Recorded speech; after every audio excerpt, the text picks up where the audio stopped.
A graça e a paz de Jesus seja com você. Sou o professor Rogério de Souza, junto com o Instituto Supera, trazendo a você aqui o curso básico em teologia. Esta é a disciplina de Introdução à Bibliologia.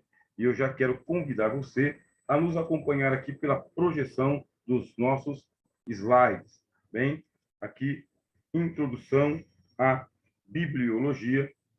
O livro que nós vamos estar utilizando como embasamento bibliográfico é o livro do Dr. John Stott. Entenda a Bíblia. O Dr. Stott, ele no mundo teológico dispensa apresentações, porque todos são consabidos de que ele dedicou a sua existência ao estudo e ao ensino da palavra de Deus. Conhecedor da Bíblia nos seus originais e um escritor profícuo em teologia. Ponto central da sua teologia sempre é a Bíblia. E este é o livro que nós vamos estar utilizando. Entenda a Bíblia. O Dr. Stott escreve logo na apresentação de seu livro: há apenas um modo de adquirir concepções claras, verdadeiras, revigorantes e sublimes a respeito de Cristo, e esse modo é pela Bíblia.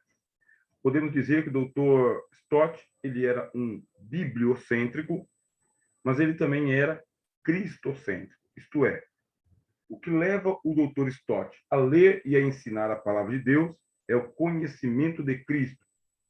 Como disse o apóstolo Paulo, eu quero conhecer a Cristo até o poder da sua ressurreição. De igual forma, Dr. Stott, que nos escreveu esse livro Entenda a Bíblia, ele vai nos dizer que o livro sagrado é para apresentar Jesus de capa a capa, desde o primeiro até o último livro da Bíblia. Tema central das Escrituras, Antigo e Novo Testamento: Jesus.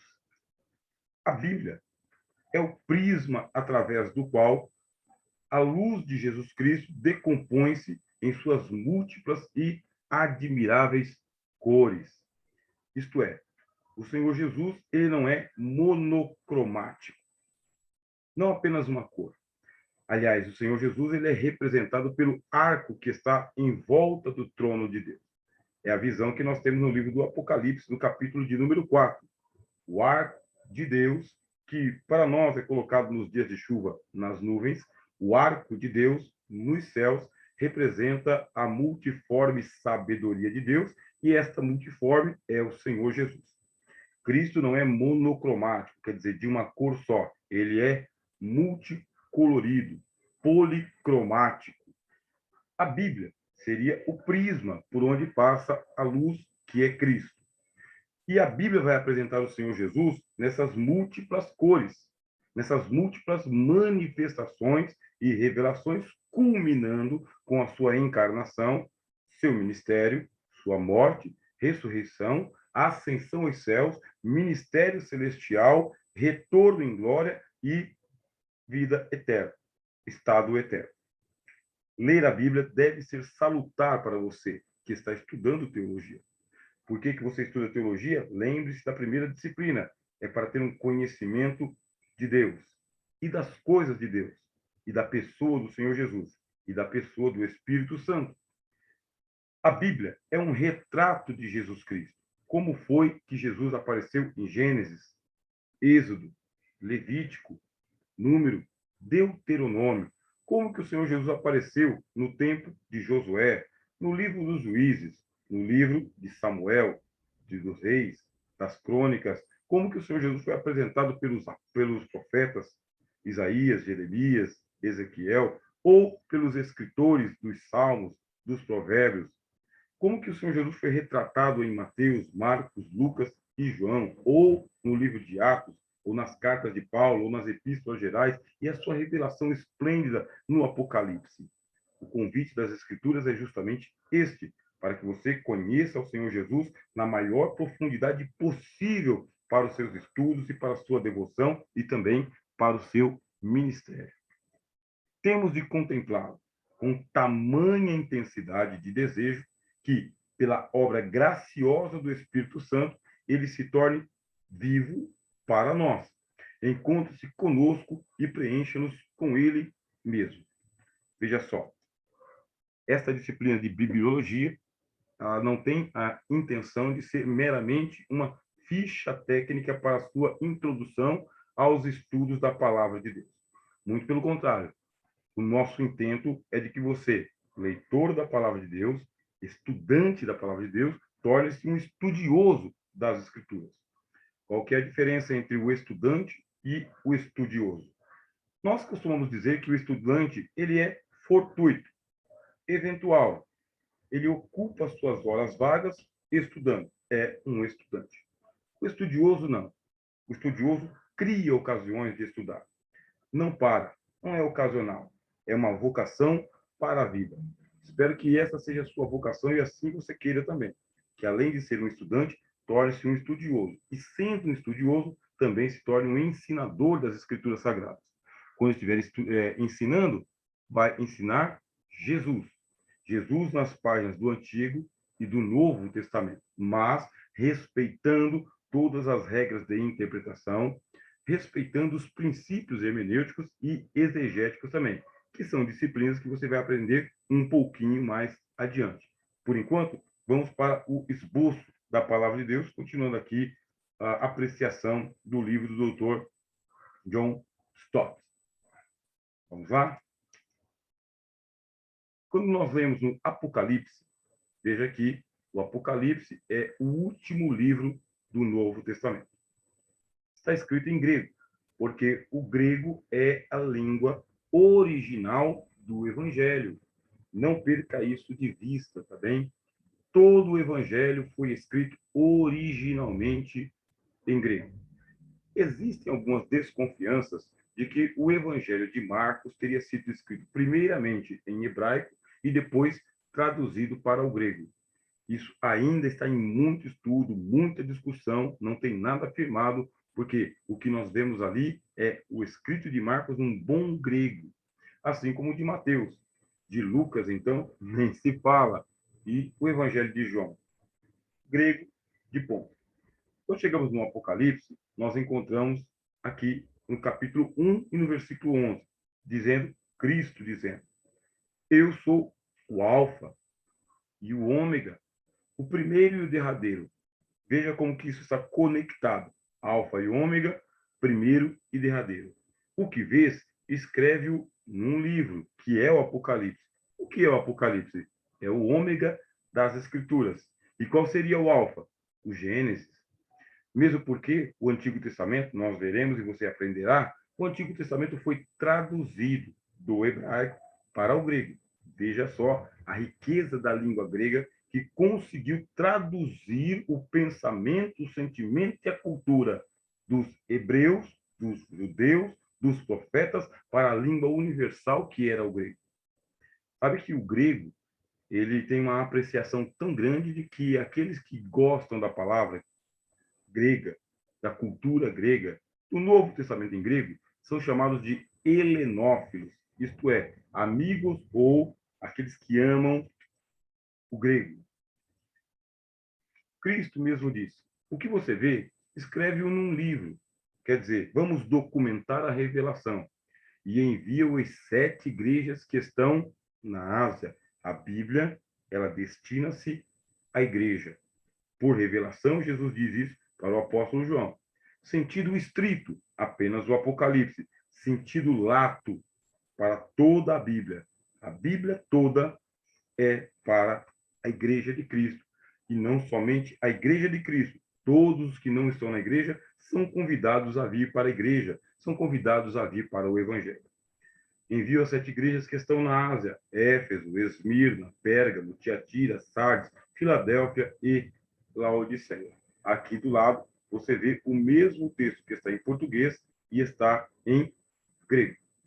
Fiz aqui um destaque em letras vermelhas para o Biblion. Biblion, que é a palavra grega para livro. Portanto, nós chamamos o conjunto de 66 livros, sendo 39 do Antigo Testamento e 27 do Novo Testamento. Este conjunto nós chamamos de Bíblia no singular. Mas, no grego, seria uma coleção de livros, não somente um livro. Os 66 livros que nós chamamos de Bíblia é uma biblioteca, uma coletânea de 66 livros. Essa é a citação que nós temos aqui no livro de Gênesis. Essa de Gênesis está no capítulo 5, versículo 1. Por que nós estamos trazendo essa citação para você? Veja que do lado está em hebraico, tá bem? Está em hebraico, esse hebraico já com os sinais maçoréticos, porque o hebraico, que é a língua do Antigo Testamento, é uma língua consonantal. O que significa? Não tem vogais. Essas pontuações que você está vendo aqui, ó, 3 pontos, 2 pontos, pontos embaixo, pontos em cima, pontos no meio da letra, essas pontuações, elas foram acrescentadas ao texto hebraico, porque dentro da tradição rabínica, dentro da tradição dos tradutores da palavra de Deus no Antigo Testamento, não se pode acrescentar letras e nem decrescentar. Não pode haver vogais no meio das consoantes. Por isso, quando se fez o texto maçorético, algo que você vai aprender um pouquinho mais para frente, os rabinos, eles fizeram pontuações para representar o A, E, I, O, U. No grego, nós não temos essa dificuldade, porque ali já estão as vogais. No hebraico, não existem as vogais, porque é uma língua consonantal. Muito bem. Veja só que Gênesis capítulo 5, versículo 1, nos traz uma revelação importantíssima. Havia um livro que contava as gerações de Adão. Isto é, desde o momento em que Adão foi posto para fora do Éden, aconteceu a invenção da escrita. Quando você vai para a história secular ou para as ciências seculares, como a arqueologia e a antropologia, por exemplo, eles vão falar que a invenção da escrita se deu em torno de 10 mil anos antes de Cristo. Mais ou menos nesse período que começaram os primeiros homens, chamados homens da caverna, a escreverem as primeiras letras do que veio a se tornar depois o alfabeto ou a escrita, escrita cuneiforme, escrita consonantal. Isso para as ciências humanas. O que nós temos aqui na Bíblia? Temos na Bíblia de que havia um livro que relatava as gerações de Adão e que veio parar nas mãos do compilador do Gênesis. Quem que é o compilador do Gênesis, de acordo com a tradição dos rabinos? Moisés. Moisés seria o primeiro escritor da palavra de Deus. Moisés teve acesso ao livro das gerações de Adão. Aí está escrito: no dia em que Deus criou o homem, a semelhança de Deus o fez. Antes que a Bíblia fosse escrita, havia a tradição oral. Significa que as histórias elas eram contadas de geração em geração. Quando se fala do livro das gerações de Adão, se nós tentarmos aqui fazer uma harmonia entre a tradição dos rabinos e as ciências humanas, o que nós vamos entender?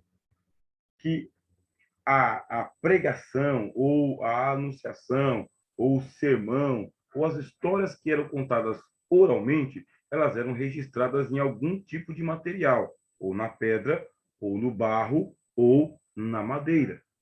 Ali é que está o livro das gerações de Adão. Isto é, não é uma história contada em prosa, como nós temos nos livros de hoje. São ícones que eram utilizados. Como nós sabemos que são ícones? Justamente por causa da arqueologia. Eles vão até o Egito Antigo, ou vão até a Mesopotâmia. O que eles encontram? Eles encontram as iconografias, figuras que foram pintadas ou talhadas nas paredes. É assim que se deve entender os livros da geração de Adão. Símbolos que eram utilizados para representar a história da tradição oral.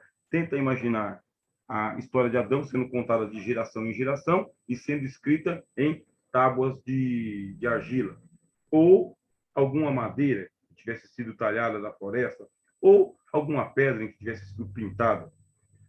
Fato é que Moisés teve acesso a esse livro das gerações de Adão.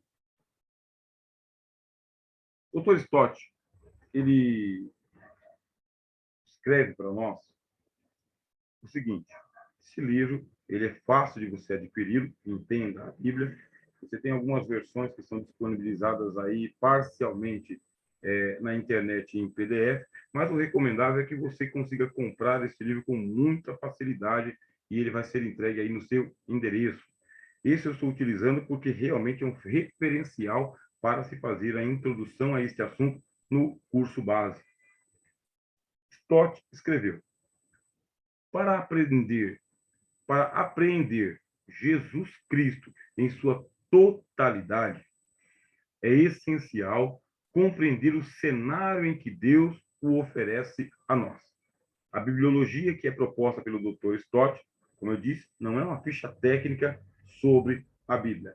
É um entendimento de como que Deus nos trouxe a revelação. Aí o Stott fala, é essencial compreender o cenário em que Deus o oferece a nós. Deus deu Cristo ao mundo em um contexto geográfico. Veja, a história da salvação acontece perto de nós.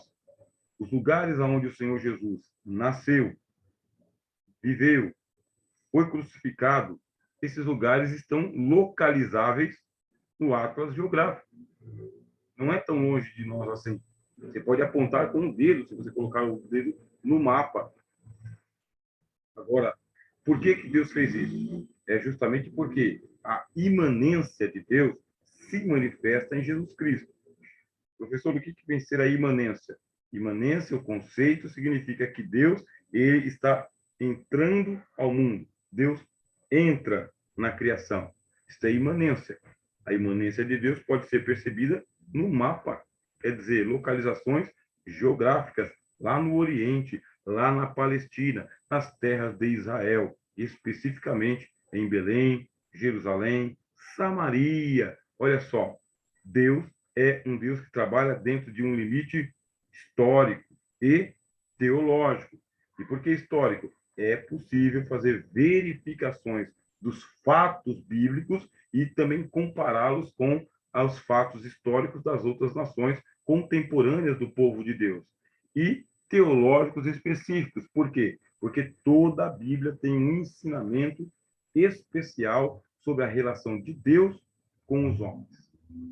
Em outras palavras, ele o mandou a um lugar específico, a Palestina, em determinado tempo, o apogeu dos séculos da história judaica, e em um arcabouço específico de verdade, aos poucos revelada e para sempre registrada na Bíblia.